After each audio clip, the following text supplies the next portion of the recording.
to Aden Crater and Kilbourne Hole tomorrow. I'm going to have a special guest, aka my wife, with me. She's going to be recording, so that'll be fun. She's never seen this area before. The first place we'll be going to is called Aden Crater, and I will cite the research that I utilized to complete my research. It's the reassessment of features in Aden Crater lava flows, Doña Ana, New Mexico, by Renee A. DeHoon and Richard Earl. It's pretty recent, in 2018. So Aden Crater is very young, approximately 20 to 24,000 years old. The last known activity was 16,000 years ago. It's a large shield volcano, and it was built through a large lava flow. It's most known for the fact that there was a fossilized ground sloth found within a fumarole. And the lava field is 75 square kilometers. And I have a Google Earth image that I can show for that, to show you the extent of this lava field. And what we'll be traveling into is the Aden cone. I mean, the crater and then the cone. The cone refers to the summit area of the shield volcano, which is 2.5 kilometers in diameter. And then the actual Aden crater that we'll be traveling into, but now they believe is just the vent of a shield volcano. And basically what a shield volcano looks like, and you find them in Mauna Loa, which is in Hawaii. And they obviously look like shields. And they develop these shapes because as they erupt lava, specifically basalt is related to shield volcanoes. They're very characteristic. Basalt has low viscosity, so it can travel faster and further distances than, say, a rhyolite, for example, which flows like honey. Very, very high viscosity for those. Basalt shield volcanoes have these broad, gentle sloped shapes to them because lava flows out. The basalt lava flows out very extensively. And as you saw in the Google Earth image, you can see that it covered a pretty broad area, and I would say a lot of it is covered by quaternary alluvium and windblown sand and stuff like that. But the vents are going to be like right here in this portion of the shield. And as you get new lava, you're gonna have layers and layers and layers of this lava building on top of it. We'll move on to Kilbourne Hole, which is what we'll do after Aden Crater. And I'm gonna cite the material that I read to prepare for this part. And it's called Kilbourne Hole by Sherry A. Kelly. And basically what we're dealing with, and Kilbourne Hole is older than Aden Crater. It is related to the Aden basalt flow, which happened about 80,000 years ago. Basically, and this is called a Mar volcano, and this, basically the steam pressure from this hot magma interacting with the water, the natural water table, will create steam, and so much pressure builds up underneath the ground surface that it will create cracks and collapse, and it'll eject a bunch of pyroclastic materials, and these pyroclastic materials will form cross-bedding. Basically, they're called surge deposits, and we'll see that when we're out at Kilbourne Hole. They're pretty cool, create beautiful these cross laminations. So one of the things that Kilbourne Hole is known for is called a xenolith, and And basically what a xenolith is a xenolith is basically material that was extruded from deep in the earth and brought to the surface. Xenoliths can also be included within a magma chamber that don't exactly melt, but you can see them crystallized, not crystallized, but included within a crystallized magma body. In this case, at Kilbourne Hole, it's most famous for its peridotite xenoliths, which peridotite is the most common rock on the planet, but it is not commonly seen on the surface of the earth because you're usually finding it 40 miles deep into the crust, into the mantle. It's a mantle rock. But Kilbourne Hole is world renowned for having these peridotite xenoliths. Okay. And this volcanic field, which contains the Aden basalts, the Aden basalts, the Kilbourne Hole, the Hunter's Hole, it became active about 1.2 million years ago to 20,000 years ago, and it might still be active. They probably need to perform geophysical work. We have the Camp Rice Formation, which is the most upper formation in the Santa Fe group, which is directly related to the Rio Grande River. Camp Rice Formation is the Pliocene to early Pleistocene in age, which is relatively young in comparison to the rocks we were seeing last week. It's exposed at the bottom of Kilbourne Hole, which we won't be able to go to because that's private property, funny enough. And it was deposited by a south-flowing braided river, ancestral Rio Grande. And this is when we were having playa lakes. The river wasn't fully formed yet, it was still down cutting. So we would have lakes form at the end of the river. And that's what deposited the Camp Rice Formation. Overall, the Santa Fe group is 15 to 2,000 feet. Do you feel your bones start to shake? Do you feel the earthquake? Do you feel your bones start to shake? Do you feel the earthquake? Do you feel your bones start to shake? Do you feel the earthquake? Kilbourne Hole is believed to be 70 to 81,000 years old. Aden basalts are believed to be a little bit older than that. Kilbourne Hole is formed with materials from the Aden basalts being blown up.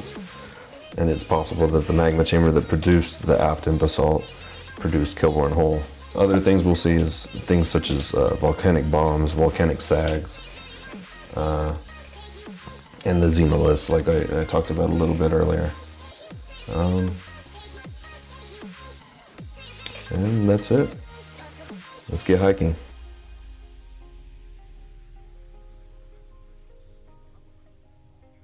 Hello, welcome to Geo Hikes. This is GeoS with GeoTiff, and we're about to make the hike up to Aden Crater. Let's get rolling.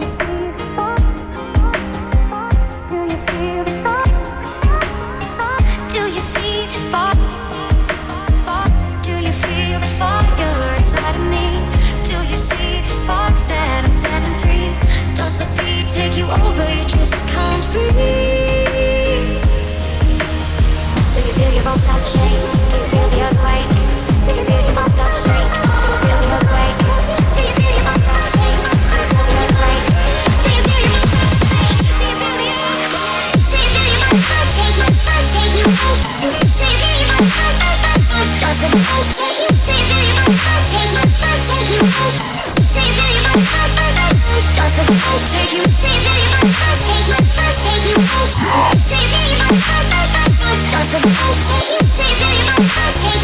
Take you out. Do you feel your bones start to shake? Does the beat take you?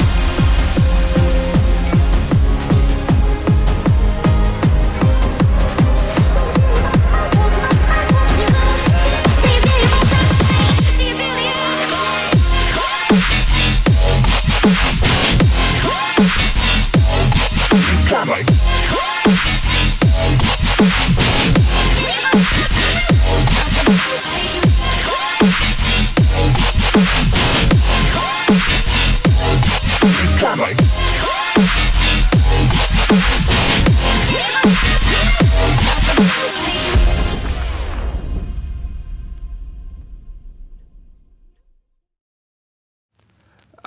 get lost inside my thoughts, and when I start to think, oh, the Tahoe closest starts to end up on the brink.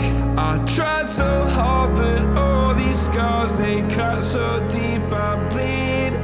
I fell so fast from heaven, it's like someone clipped my wings. Now I'm falling, and I can't see the ground. Can we stop this gravity? It keeps bringing me down.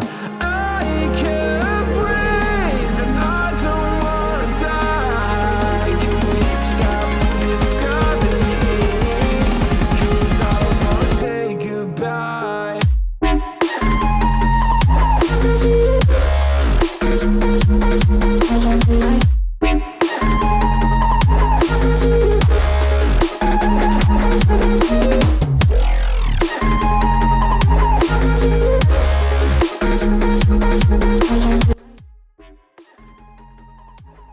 Okay guys, welcome to Aden Crater. This is the summit of the Aden volcano, the Aden shield volcano. We walked up the cone, which consisted of this basalt and this quaternary alluvium and windblown sand. It's not complicated geology. And now we are actually in the crater. This place is most known for, obviously, its basalt. It's been a training ground for NASA for the moon.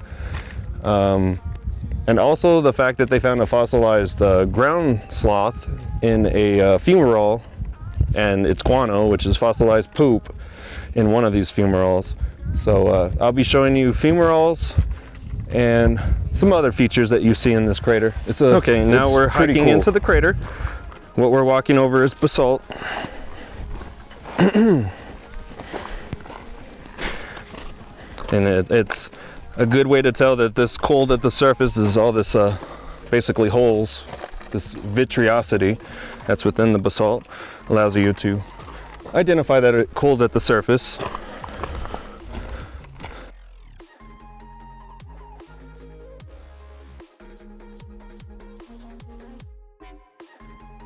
Well, across the way you can see a columnar basalt. I don't see a safe way to get over there. This collapsed. Well, there was a good way. There was a way. Over there. Yeah. Good job, GeoTiff.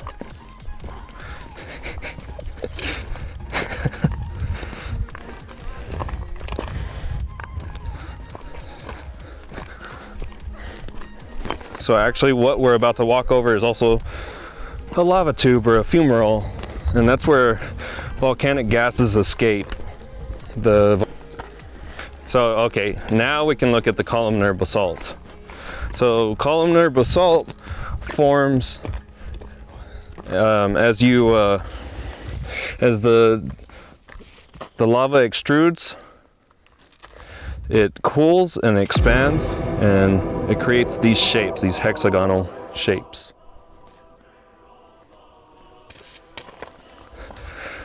And if you look in here, that's a lava tube, a lava cave. I don't think we should go down there, but I went down there once and it was pretty cool. And it's a lava tube. It forms from the lava expanding out, and it leaves these basically hollow areas.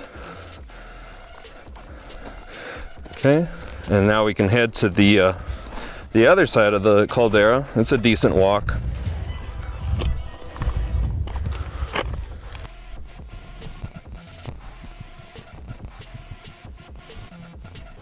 So like I said, the geology here is pretty simple. It's just basalt.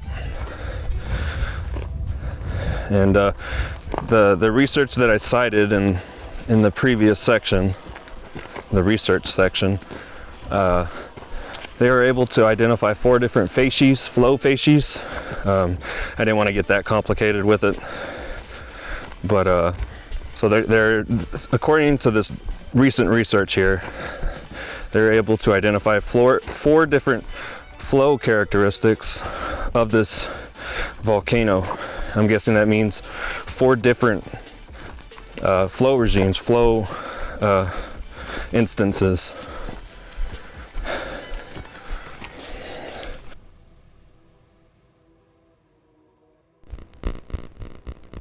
I was here, it was not green. It was pretty barren. So it's actually really green out here. I was telling my wife, that's weird. It's supposed to look like the moon.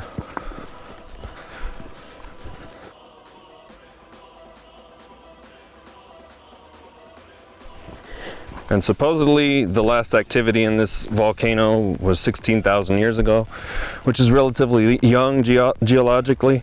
So it could still be active.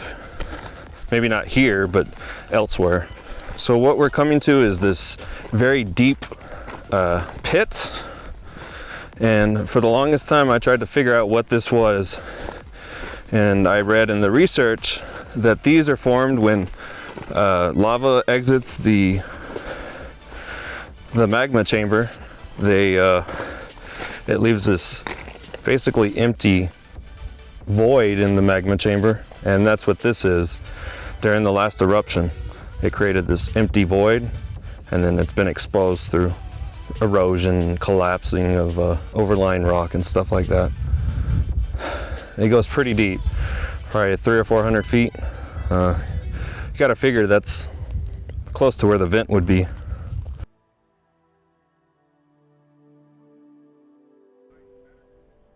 What this is, according to the research I did, is this is a high spatter cone that is at the center of the crater, and it's above the lava lake.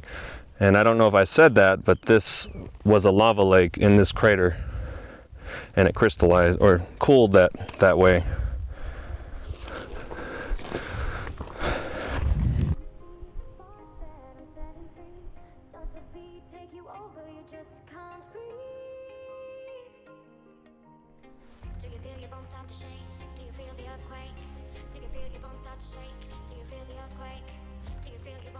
So we could head to Kilbourne Hole, but yeah, we hiked over there, and supposedly the sloth was over there. The sloth that they found was over in the lava tube over there. Cool. So.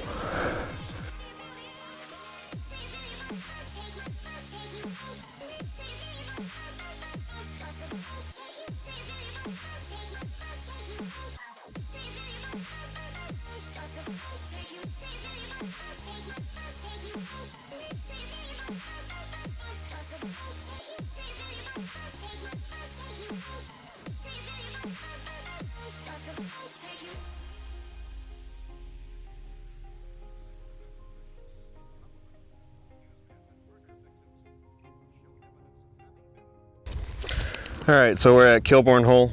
It's about 2 kilometers wide.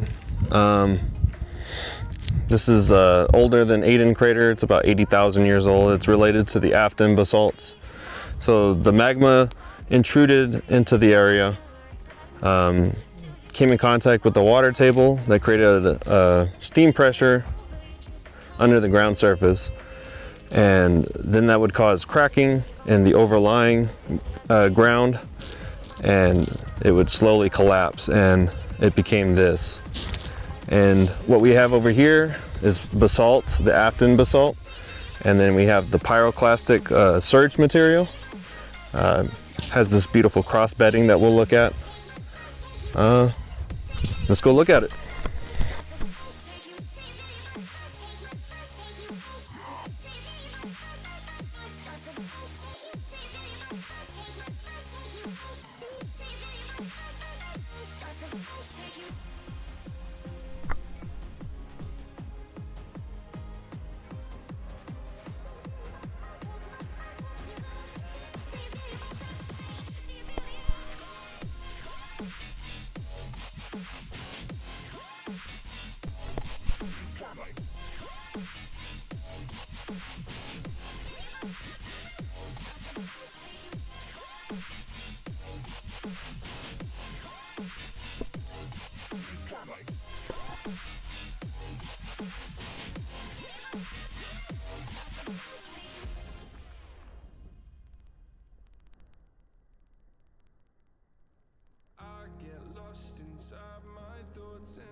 very fine grained. I mean, it's volcanic ash, so. All right, so we're gonna be hiking over there where we can look for xenoliths. This Kilbourne hole is known for xenoliths. It's basically material ejected from deep inside the earth. And it's known for its peridotite xenoliths. So we're gonna go look for some. So we're heading over to the eastern portion of the hole, where you can find xenoliths, specifically peridotite.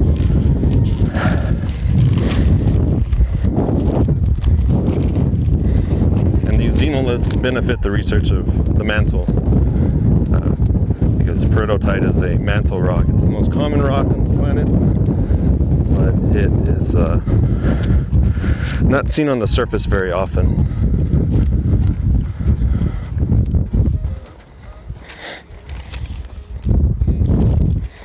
And the actual hole is private property, so you can't go down there, but it's still pretty cool.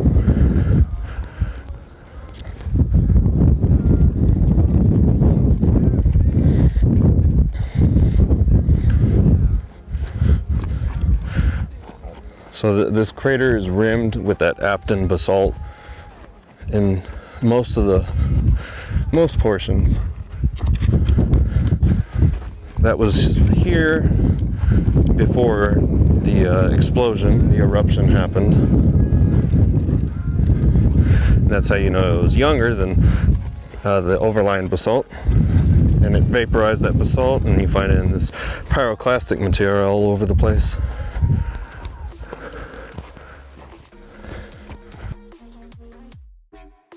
In the bottom of this hole is the Camphor Ice Formation, like we discussed in the research portion of this video. And it's part of the Santa Fe group. So you can imagine that the Rio Grande was coming through here. That's why the water table was high. And it was meandering and depositing the Santa Fe group at the time of the Mar volcano explosion. And this isn't the only one in this area, it's just the most famous one. And there's multiple craters like this. There's over 100 vents in this area, so that's pretty cool.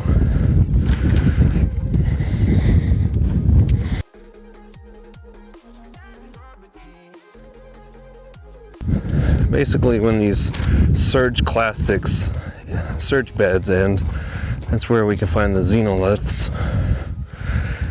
And I found xenoliths not only of peridotite, I've found the mulatto andesite from Cristo Rey, I found red bluff granite. I mean, it really exposed rocks that are very deep within the crust, within the lithosphere. So it's pretty intense. This was a pretty intense magma body that was probably 1800 degrees Celsius, and it was just steaming the water table, and the explosion that would occur. And this vent is actually structurally controlled by a fault, which is pretty cool. And obviously the faulting in this area was created by the Rio Grande Rift within the Mesilla surface, I believe it's called. The thing you'll see in these surge materials is also volcanic bombs and volcanic sags. Basically, it shows you the multiple eruptions. Some of the material would be pretty large, so it would collide with newly deposited pyroclastic material and be basically structurally deformed.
Erosion definitely helps try and determine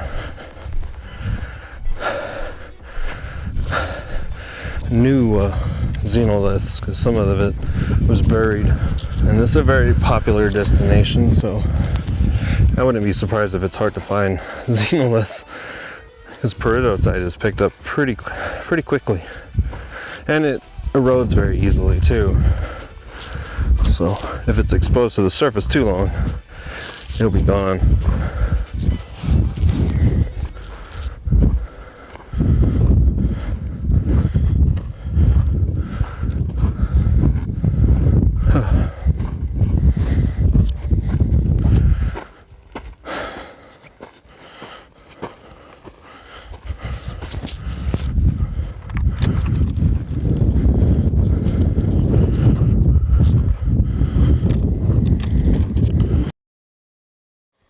What's going on, everybody? Welcome back. This is the discussion portion of the video, and it shouldn't be too long of a discussion because I've pretty much covered everything that you can cover regarding this. So first and foremost, if you guys go out there, just make sure that you don't trust the GPS completely. It could take you through rancher gates and stuff. It took a little long to get to Aden Crater because the GPS took us the long way. Just read the directions off of the Kilbourne Hole website, BLM website. Okay, and then also we're using a new video editor for this particular video. So I just wanted to let you guys know. Let me know what you think in the comment section. Okay, so Aden Crater. What did we see? We basically saw that the Aden basalts, quaternary alluvium walking up, and if you want to dive deep into it, you can read about the most recent research, which they're able to separate into basically 4 flow facies, 4 different eruptions. And we saw the columnar basalt. We saw that deep pit created by magma exiting the magma chamber. We saw a spatter cone. And we saw lava tubes, and this crater was the lava lake. It consisted of a lava lake, and that's what you see when you go into the crater is what was the lava lake. It cooled that way. From the aerial standpoint, you'll see that it covered a pretty broad area, 75 square kilometers. That's a pretty broad area. And then that's pretty much all one hole. So Kilbourne Hole, we saw the surge pyroclastic cross-bedded material. It's cool to see in person. We didn't get far enough. I made sure to zoom in during the hike to show you guys where you could go pick up xenoliths. I wasn't able to go too far. Something came up and it started getting a little windy, so we left from there. But so I explained how Kilbourne Hole formed. I highly recommend you guys go out there and look around, discover. You can't go into the hole, just to let you know. You can't go into the hole, but I hope you guys enjoyed the video. Thank you.